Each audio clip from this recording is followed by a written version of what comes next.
नमस्कार मंडळी, ज्ञानगंगा चॅनलमध्ये आपले मनापासून खूप खूप स्वागत आहे. व्यावसायिकासाठी आणि औद्योगिक व्यावसायिकासाठी अतिशय महत्त्वाचा अपडेट आलेला आहे. केंद्र सरकारने यांच्याबाबत अतिशय महत्त्वाचा निर्णय घेतलेला आहे.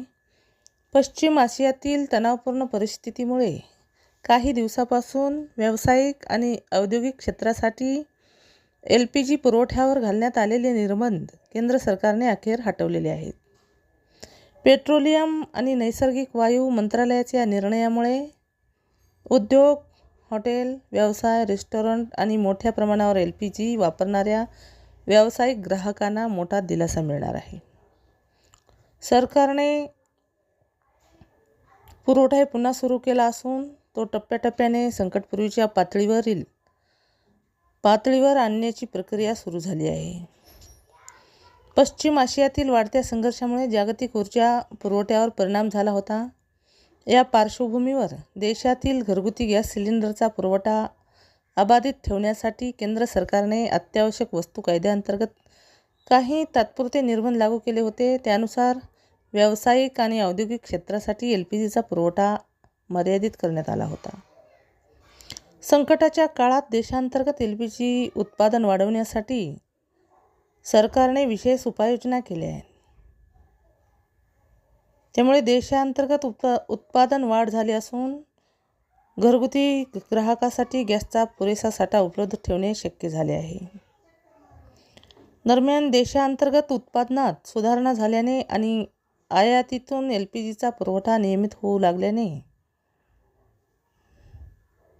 केंद्र सरकारने निर्बंध मागे घेण्याचा निर्णय घेतला आहे. तेल विपणन कंपन्यांना पूर्वीप्रमाणे व्यावसायिक ग्राहकांना LPGचा पुरवठा सुरू करण्याचे निर्देश देण्यात आले आहेत. मोठ्या उद्योगासाठीचा बल्क LPG पुरवठाही पुन्हा सुरू करण्यात आला असून तो सध्या पूर्वीच्या वापराच्या सुमारे 50% पातळीपर्यंत उपलब्ध करून देण्यात येत आहे. सरकारने स्पष्ट केले आहे की या निर्णयामुळे घरगुती LPG सिलेंडरच्या उपलब्धतेवर किंवा त्यांच्या किमतीवर कोणताही परिणाम होणार नाही. घरगुती ग्राहकांना त्यांचा पुरवठा पूर्णपणे सुरक्षित ठेवत उद्योग आणि व्यावसायिक क्षेत्रालाही आवश्यक प्रमाणात गॅस उपलब्ध करून देण्यावर सरकारचा भर राहणार आहे. या निर्णयामुळे उत्पादन क्षेत्र, हॉटेल उद्योग, रेस्टॉरंट, केटरिंग व्यवसाय तसेच LPGवर अवलंबून असलेल्या इतर उद्योगांना मोठा दिलासा मिळणार आहे.